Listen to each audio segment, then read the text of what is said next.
wrestling fans, thanks for clicking today's Dreaded D-Rose report. I got a bunch of strange news we're going to be going into here. Hang on. TMZ, that you know is in everybody's business, they report the former WWE diva, Tammy Lynn Cinch, who wrestles under the name of Sunny, was arrested in Connecticut yesterday. Her fourth arrest in 4 weeks. Atta girl. Keep them courts going. She can't even get a case, resolved without making another one. TMZ has learned that Cinch was busted in Branford, Connecticut after allegedly a domestic dispute with her ex-boyfriend. Cops determined Tammy had violated a restraining order he had against her. Cinch was arrested of charges of violating a protective order and disorderly conduct and criminal mischief. I don't know if she choked him this time or not, but she'd been choking him the last 2 or 3 times. Anyway, law enforcement's agency tells us that Cinch, who was struggling with substance abuse in the past, appeared to be intoxicated during her arrest. And Cinch currently is being held on $25,000 bond. Is going to be arraigned this morning. Whew. All right, on with some other mischievousness. Did I say it right? TNA star Hulk Hogan appeared on Howard Stern's show Tuesday morning, or this morning, if you want to look at it that way. As you can imagine, the topic of the Hogan sex tape come up. All right, now you're ready for this. In response to rumors that the woman in the tape was Heather Clem, Bubba the Love Sponge's estranged wife. Didn't say ex-wife, estranged wife. Hogan confirmed that it was indeed her. I thought they were kind of close, him and Bubba. Hulk said that the tape was filmed 6 years ago when the Hulk's marriage to Linda was falling apart. After Hulk was getting verbally and emotionally abused by his now former ex-wife, Bubba gave Hulk his blessing to sleep with Clem. So it's Clem. I could have swore it would have been Beefcake, but it's Clem. Anyway, Hulk admitted that he was an emotional wreck at the time and that his performance wasn't up to par. And Hogan says he was working with the police to find out who released the tape, and because he swears he didn't know he was being recorded. Hulk vows to press charges against the perpetrator and is working to block the tape's sale and release. I just want to throw this out. I wonder if the guy's name that took the video could be Bubba. Well said. I don't know. I just messed. Alright, Vince has got a lot more to worry about than the ratings. Oh, he's got a lot to worry about on the ratings of Raw, but let's see if it goes up since he made an appearance. And boy, he did a good job. 65, 66, whatever he is. Did a good job, I think. His arms look funny, though. And he sure had been staying out of the tanning bed. So have I. Anyway, as noted before, Vince McMahon, he was upset at last night's Raw and told the writers that he needs results now or he needs resignations. The scene was described as frightening in terms of Vince's tone and demeanor. Besides pressure from NBC Universal to fix the ratings, it was said that last week's Raw was a 2.5. was a big slap in the face to Vince after a number of top talent voiced their concerns to him, so I guess he knew ahead. I don't know if he's going to blame old Triple H or not. Or just go after the creative. But, and I looked at last year around this time, and he was doing right around the 3.1 average through the month of October, which is always, goes down because of NFL. And the only way to get around that, go to Tuesday. A top number of talent have reportedly gone to Vince in recent weeks to complain about how the writing was bad and change is needed.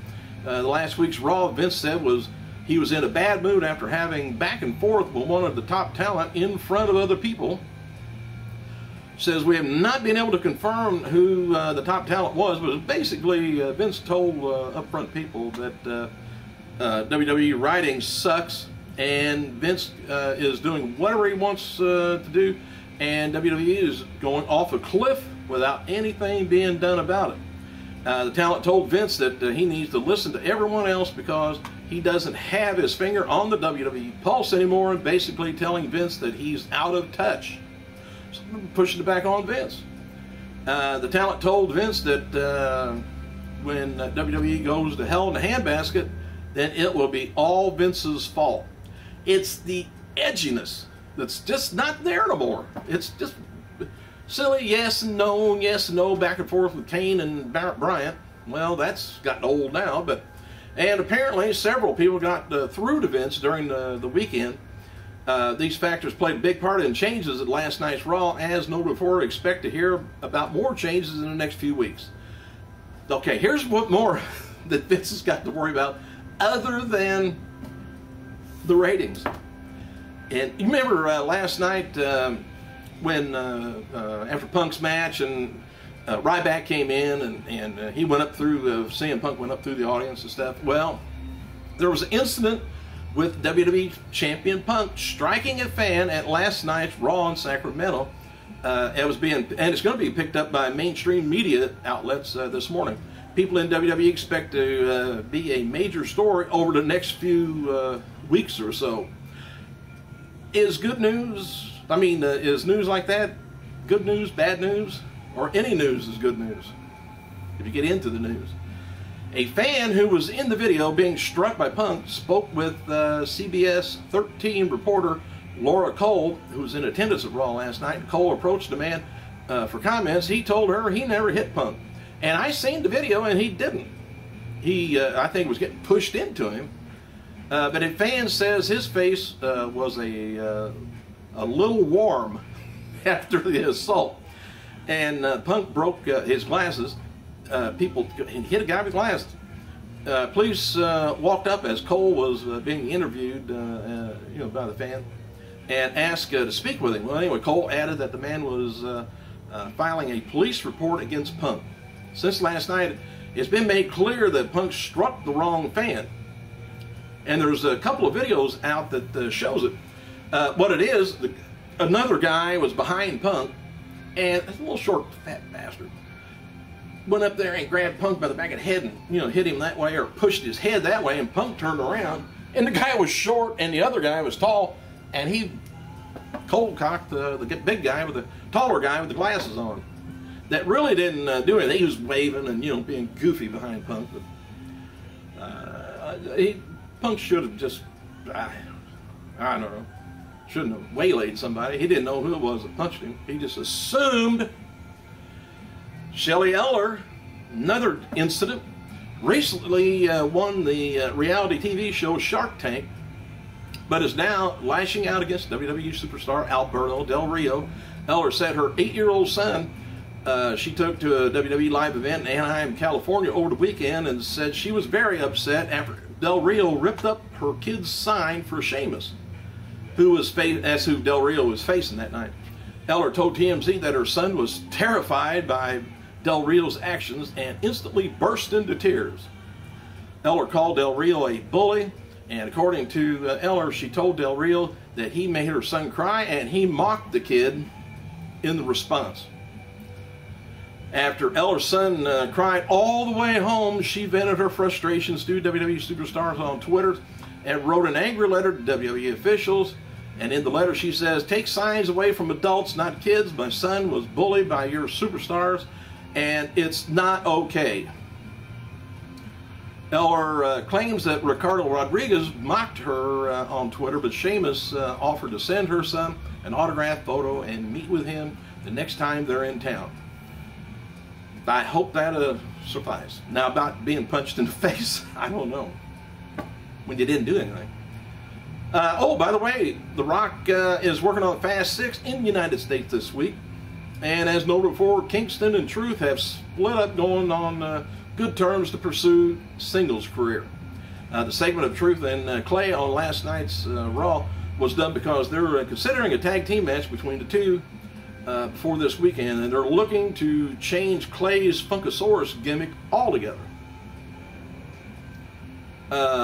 Word from last night's Raw is that they still don't know if John Cena is going to be able to perform at Hell in a Cell, but WWE did an angle last night where Punk has a week to decide if he's going to be facing Ryback or Cena, because they will know for sure by Monday if Cena's going to be able to wrestle or not. obviously Ryback is in the lineup plan, but it's interesting to see, how they're going to handle the match. If Cena's not ready, Ryback can take his place, but I would rather see Ryback go after a major title or something at WrestleMania. Against who? Let me know. All right, as seen on last night's Raw, a new team of Heath Slater, Drew McIntyre, Jinder Mahal to attack Santino Marella and Ryback after the match, and Slater went on Twitter to say, "You will see WWE superstar get beat up each week until they get what they want. It's all about the music." And why they came in and beat, there was no explanation. That was kind of dumb too, I think. Beat up Santino. I mean, they could have beat up that guy in the crowd. Got just a reaction, good reaction.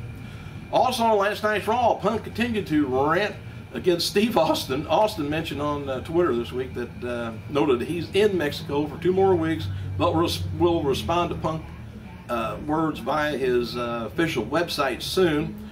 I seen Austin, not a tout, I don't think, but it was something else about it, and he was cussing up a storm. It was funny. Talking about Punk. As of this weekend, Vince McMahon was to kick off last night's Raw in Sacramento and deliver a State of the WWE address sometime during Monday afternoon. They decided to just have John Cena kick off Raw with a quicker than usual promo. Matt Striker spoke to Cody Rhodes and Damian Sandow on WWE app exclusive video during last night's Raw, and they declared that they will be the next tag team champions and la la la la la. WWE cameras caught up with Larry King. Late Dave Letterman always called Larry King the Hump. I wonder why. Boy, he's something, man. And his wife is something. I wonder if she's ever had her eyes checked. Larry King and his wife, after last night's Raw, King was surprised when the fans cheered him because officials told him that he would probably get booed or for interrupting, wrestling part of the show when it came out for the segment. So he was ready for that. King added that he and his wife will be back anytime WWE needs them. Also noted a few weeks back, WWE booked Kingston and versus Ziggler on Raw because they were considered doing the singles bit with him. As noted before, Kofi split with R-Truth on good terms in WWE.com exclusive video. This is the beginning of Kofi's singles push, and he's in line for another run with the IC belt. I don't know whether Kofi can really carry people too long. I mean, as far as keep their attention. I don't know. Anyway, WWE officials now are selling, believe it or not, a Paul Heyman t-shirt that says, "I'm a Paul Heyman guy." Believe. Well, better shave your head if you are. And here's some notes from this past weekend's House of Hardcore show that debuted for the Tommy Dreamer. ECW original Tony DeVito worked backstage helping run things. Edge also was helping out backstage. Backstage visitors include former WWE developmental diva Lisa Valez, TNA's Rosita, Beulah McGillicuddy, and some indie talents. Scott Steiner, Rick Steiner, Edge were all big draws for the pre-show autograph session. And there are plans for a House of Hardcore 2, but the word is that it may not happen until May of 2013. The event's going to be edited for the DVD. And there's talk about doing a internet pay-per-view, but the feeling was that there were too many internet pay-per-views out there right now. And the only injury out of last night was Daivari getting a tooth knocked out thanks to a stiff kick by Crowbar. Good thing it was the human Crowbar. It could have been worse. Thanks for clicking, you guys. I gotta go.